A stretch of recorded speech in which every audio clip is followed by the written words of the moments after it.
रविवारी मुख्यमंत्र्यांशी धनगर समाजाची मीटिंग झाली आणि या मीटिंगमध्ये धनगर समाजाच्या मागण्या मान्य केल्या, ज्याच्यामध्ये संभाजीनगरमध्ये असलेले खिल्लाऱ्यांचे जे कास्ट व्हॅलिडिटी ते तात्काळ आम्ही रद्द करू असं मुख्यमंत्र्यांनी सांगितलं। मग ज्यावेळेस हे खिल्लाऱ्यांचं कास्ट व्हॅलिडिटी रद्द होतं त्यावेळेस या महाराष्ट्रात धनगर राहतच नाहीत, धनगर ही 0 क्लास मेंबर होते। मग तुम्ही असा GR कसा काय काढताय की धनगर आणि धनगर एकच आहेत, असा GR तुम्ही काढू शकत नाही, तो पूर्णपणे चुकीचा आहे।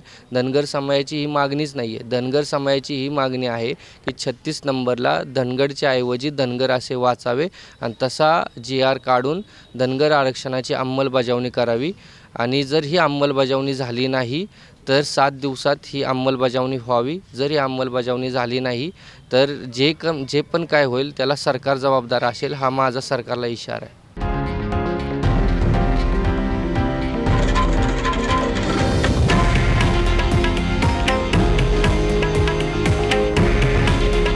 हे आहे देशातील नंबर 1 न्यूज नेटवर्क आणि आपण पाहत आहात TV9 मराठी।